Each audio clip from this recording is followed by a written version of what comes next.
In view of the inordinate delay in clearance of the bills due to strained financial position of the state, many vendors and contractors have approached the High Court of Andhra Pradesh for relief and filed cases against the government. About 25,000 cases have been filed for bill payments, which is unprecedented. The sheer number of contempt cases with personal appearances and arrest warrants against officials in several cases resulted in systematic humiliation and victimization of bureaucracy. This led to complete demoralization of administrative machinery. The capital expenditure reduced by 60% in 2019-24 compared to 2014-19. Departments such as water resources and transport, roads and buildings, which undertake substantial capital works, were left critically short of funds to carry out any works. The capital expenditure on water resources has reduced by 56%, and that on roads and buildings by an alarming 85% during this period. The compound annual growth rate of state's own tax revenue slipped from 12.8% to 8.1% during this period. On the other hand, the revenue expenditure increased from 7.8% to 10.5%, whereas the capital expenditure growth declined steeply from 26.4% to 3.4%. Lower share of capital expenditure to public debt occurred during the period 2019 to 24 is a clear indicator that the government met revenue expenditure also through borrowed funds. The CAGR in per capita debt has been higher at 14%, while the CAGR in per capita income is only 9.7%. This reflects the fiscal profligacy of the previous regime as no capital formation took place. The Amaravathi capital region, envisioned as the focal point of growth for the nascent state of Andhra Pradesh, was totally destroyed. With an attempt to scrap the Amaravathi dream, the government confused the people with its malicious three capital cities idea under the guise of decentralized governance. During the period 2019-24, no irrigation project, no industries, no infrastructure relating to roads, buildings, hospitals, drinking water was taken up. Cancellation of MOUs in energy sector and other infrastructure projects further demonstrated the negative attitude of the government. Such disastrous decisions, unmindful of consequences, have led to unrest amongst the youth and job aspirants. Prevalence of uncertain environment has eventually led the youth towards addiction of illegal substances, causing a drug menace. The mental unrest and agony were not limited to the geographical boundaries of the state.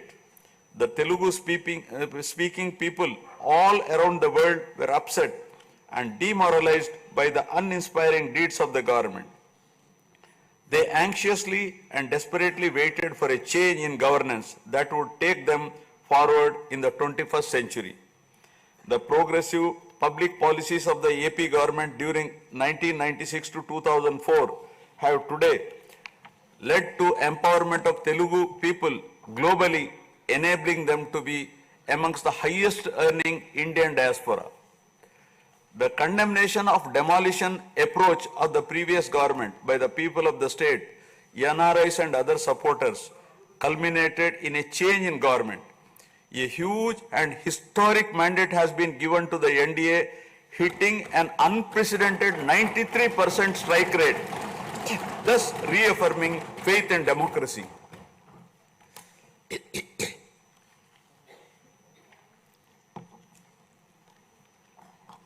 I sincerely congratulate the people of Andhra Pradesh for their wisdom in electing a government that discharges its duties with a futuristic view.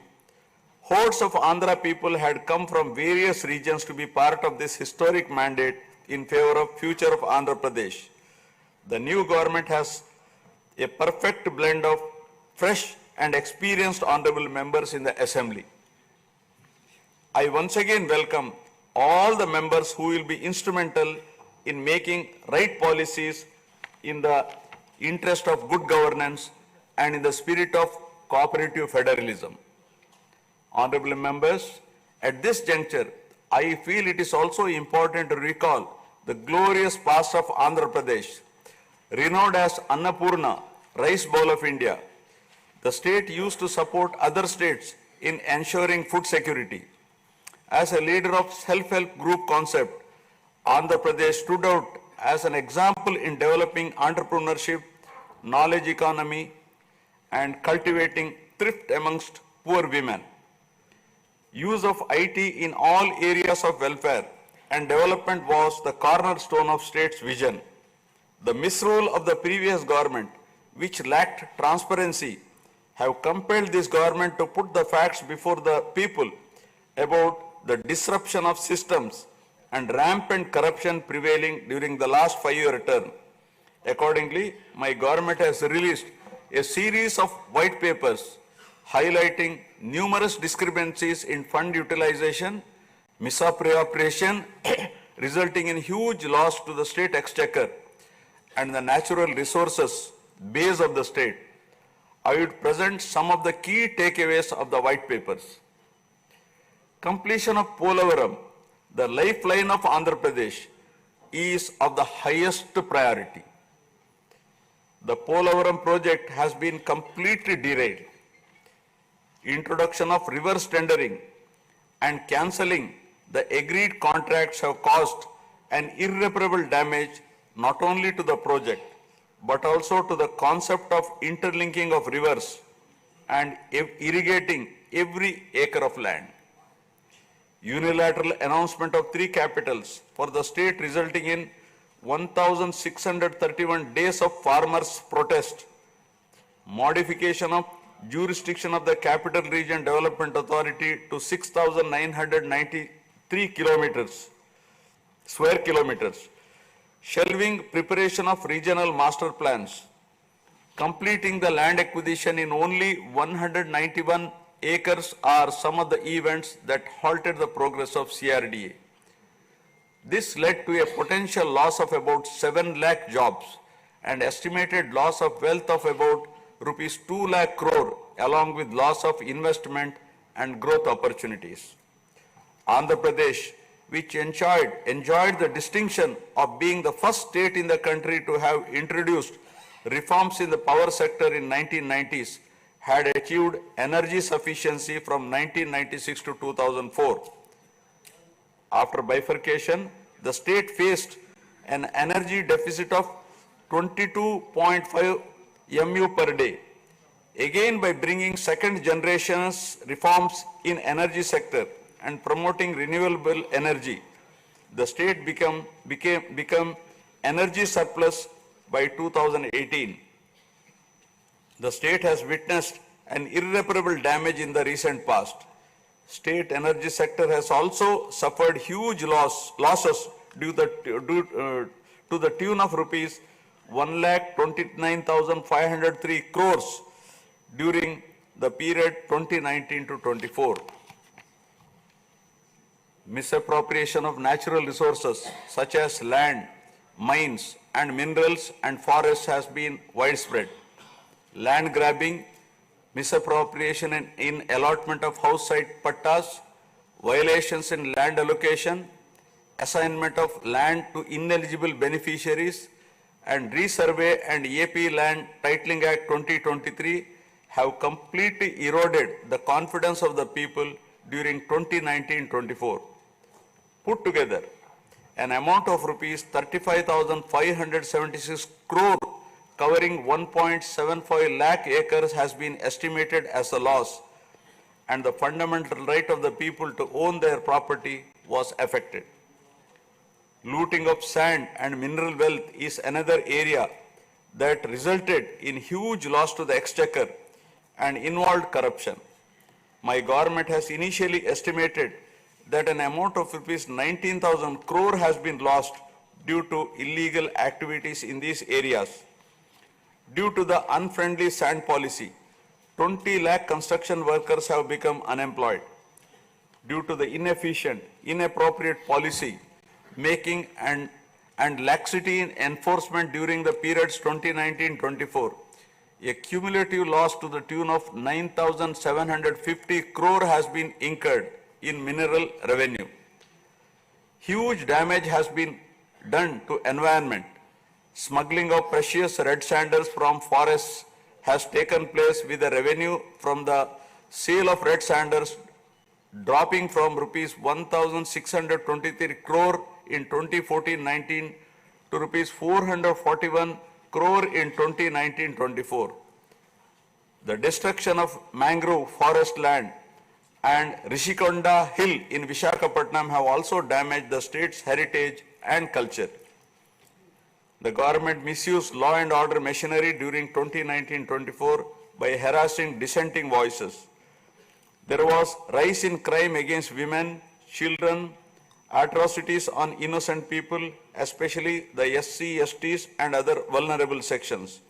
The people lost faith in the government's ability to maintain rule of law.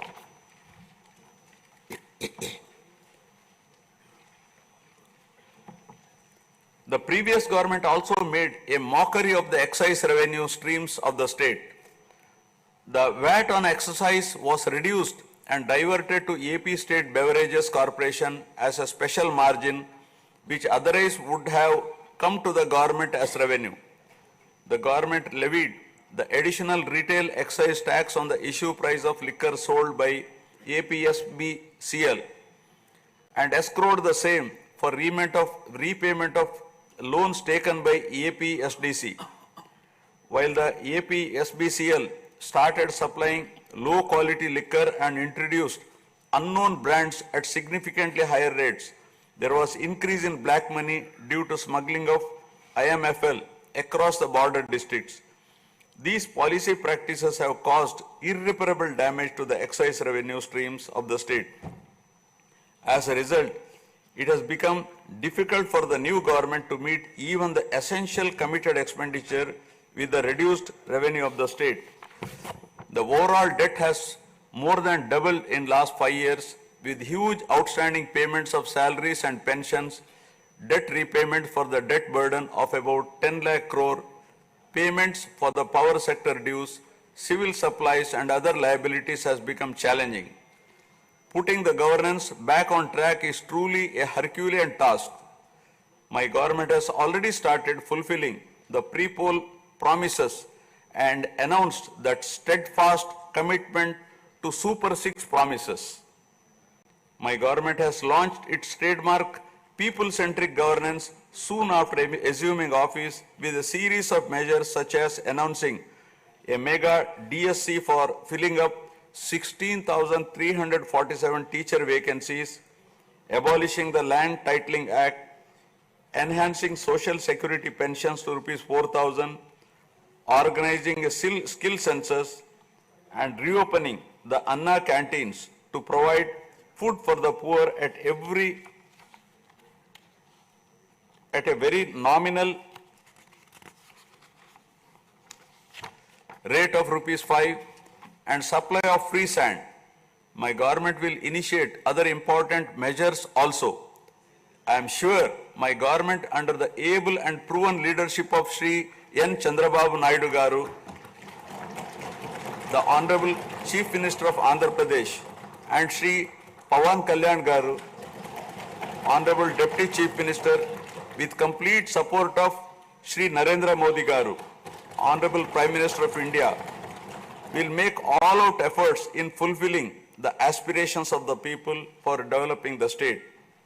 Initiating the process, the Honorable Chief Minister visited New Delhi to meet the Honorable Prime Minister and other union ministers concerned and apprise them of the grim financial situation. During the visit, special requests have also been made for hand-holding by the center and extending liberal support to the state. I appeal to the people of the state to understand the current alarming financial situation and cooperate with the government in rebuilding the state.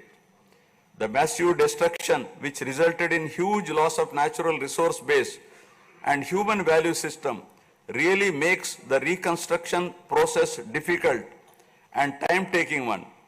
To assess the complete loss, plan for resource mobilization and development is a cumbersome task. It requires collective thinking, extensive discussions with intelligentsia and academicians to explore ways to overcome the current crisis. It also involves finding ways to restart the entire development ecosystem through short, medium and long-term plans in the light of the new development paradigm of Viksit Bharat at 2047. The extent of real damage done to Andhra Pradesh in the last 5 years had not come in public discourse thus far. The misgovernance from 2019 to 24 created a trust deficit with regulatory authorities and damaged the brand of AP amongst investors. The people now given a strong mandate to the NDA to rebuild the brand AP and regain the trust.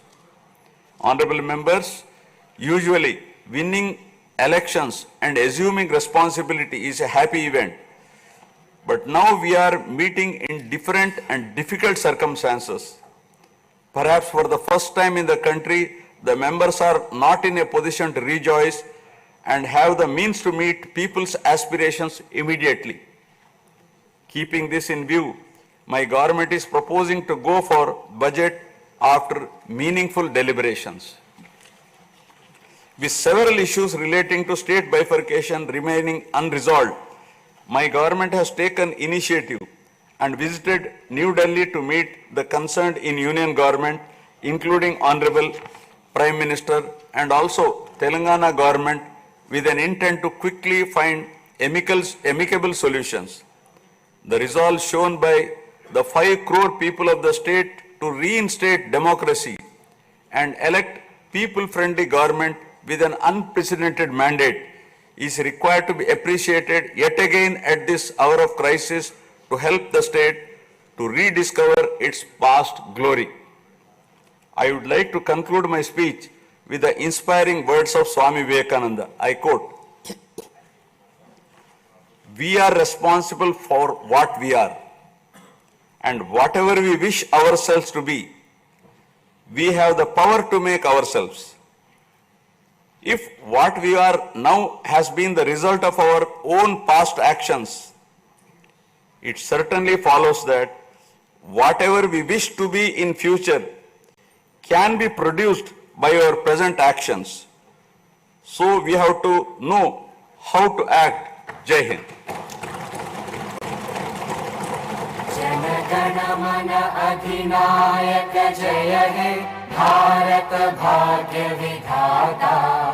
Punjab Sindh Gujarat Maratha Dravid Utkal बंगा। विंध्य हिमाचल यमुना गंगा उज्जल जलधि तरंगा। तव शुभ नामे जागे, तव शुभ आशीष मांगे। गाहे तव जय गाथा, जन गण मंगलदायक जय हे भारत भाग्य विधाता। जय हे जय हे जय हे, जय जय जय जय हे।